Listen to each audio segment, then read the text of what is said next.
Namaste and welcome. It is Rishi here from meditatewithrishi.com, and today we are going to be speaking about breath awareness meditation. So this is a really popular practice.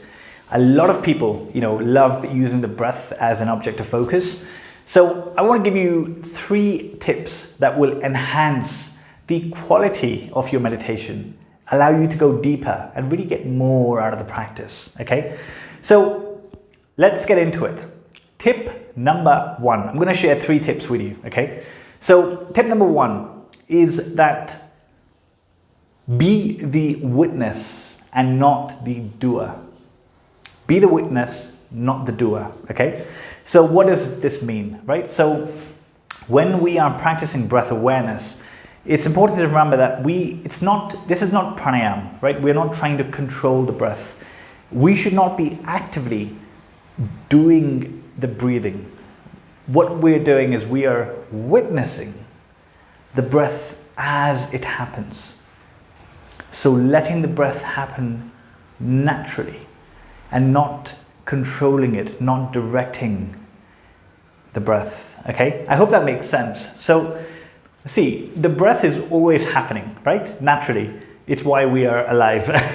The breath is always happening. But for some reason, when we sit down and we place our attention on the breath, for some reason, maybe because of our desperate need to control everything in life, as soon as our attention goes on the breath, instead of letting it flow naturally, we begin to start controlling the breath. And this is very subtle, by the way. If you practice, you may know what I'm saying. It's very subtle, right? So you begin to control the length of the inhale, or you begin to control, when you stop inhaling and when you start exhaling. Like there is this little element of control, okay? And that needs to go. That needs to go, okay? It is not breath control. It is not pranayama, okay? This is breath awareness. So we have to train ourselves to really take a step back and witness the breath happening, okay? And here, when we are witnessing it, we are witnessing from a place of non-judgment. This is not the time to worry about the quality of your breath, right? So if the breath is shallow, no problem, let it be. If the breath is long and deep, no problem, let it be. There's no good or bad. If the breath is maybe a bit shaky or a bit jerky when you sit down, no problem. Don't try to correct it. Just watch it. Just be the witness, okay?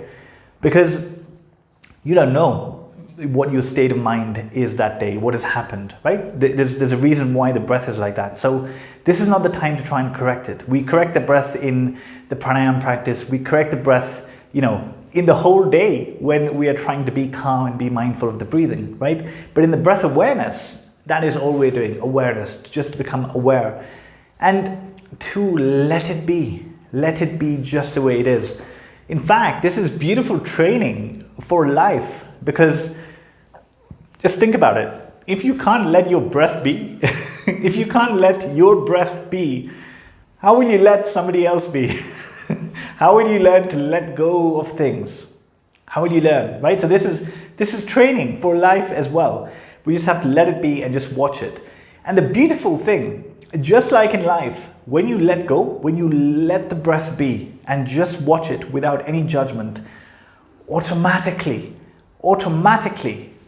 the breath will become very slow. It will become very calm. It will, you'll be breathing at maybe even 3 to 6 breaths per minute. It will become very relaxed, essentially, when left on its own, right? And it may even come to a point where the breath is stopping or even stops for a few seconds, right? So these are all good things. But the point is this: whatever happens in the whole practice, let it be and let it happen. Your only job is to stay with the breath and just watch it like a silent witness. It is so enjoyable that you should not even want to control it. You should be watching it because it has so much to you learn so much about yourself just by watching the breath. Okay, so tip number 1, be the silent witness and not the doer. Okay, that's it. That's pretty clear. Tip number 2 is have an intention with the breath if necessary, right? So especially when you're starting the practice, right? You sit down, the mind is still not relaxed, it's a bit here and there. So you can breathe in and out with some intentions. Thich Nhat Hanh, the Zen master, right? He has some really cool phrases he uses, with the breath. So definitely Google that and see what they are. But one of them is so simple yet so profound. Breathing in, I know that I'm breathing in. Breathing out, I know that I'm breathing out. It means that I have total mindfulness. I have no other thoughts in my mind. When I'm breathing in, I know that it's the in-breath. I know it's not the out-breath. I know it's not a pause. It is 100% attention on the breath, okay? So that's one. Or depending on what you're feeling. So one that I'm using right now is breathing in, my lungs are healing. And breathing out, I feel joy. Breathing in, my lungs are healing. Breathing out, I feel joy. And you can make it your own. There's no rules, right? Breathing in, I feel alive. Breathing out, I feel love. Whatever you like, whatever is right for you at that point in time. It will really set the tone for your practice, and you'll cultivate, very, very nice feelings. You want to feel comfortable. You want to feel at home when you are breathing in and out. Okay, so that's tip number 2. Have some intentions, at least when you start the practice. And tip number 3 is every time your mind gets distracted, label it. Don't get angry, just label it, right? So what I mean by this is, look, it's, that the mind is going to wander when you are practicing, right? We're not at that level of, of samadhi, otherwise you wouldn't be watching this video. So the mind will wander, and if we are aware, we notice that the mind has wandered, it's no longer on the breath. So this is not the time to get upset and irritated, although it's easy to feel that, right? This is the time to be thankful that, wow, I'm aware that I noticed that my mind has wandered. I'm just going to bring it back to the breath, right?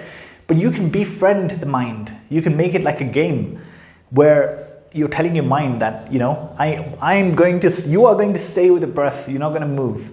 And every time you move, I'll make fun of you. I'll make fun of you. So for example, let's say you're focusing on the breath and all of a sudden you start thinking about this trip that you're going on the weekend, and you become aware and you say, hey, mind, Mr. Mind, that's dreaming. Dreaming. This is not the time for dreaming. Come back to the breath. Let's say again, you're practicing, and all of a sudden you think this thought comes about this argument you had with somebody, a problem that's happening. Then you become aware and you say, hey, Mr. Mind, that is worrying. This is not the time for worrying. Come back to the breath. So whatever comes up, you label it and say, no, this is not the time for that. We just want to be with the breath. You request your mind that just for this period, just be with the breath. Let's be with the breath. Let's not go anywhere else, okay? And in this way, the concentration will develop. Daily, it will become better and more refined. And with this, you enter into meditation. From meditation, you enter into the ultimate goal, essentially. So this is it, right? I really hope you found this helpful, right? Just to summarize, tip number 1 is... Wait, what's tip number 1? Tip number 1, yes, be the witness and not the doer of the breathing, okay? Tip number 2 is use intention for your practice. And tip number 3 is label every time your mind gets distracted and, try to keep it on the breath. So that is it. I really hope you found this helpful. Thank you for watching, and enjoy your practice. Namaste.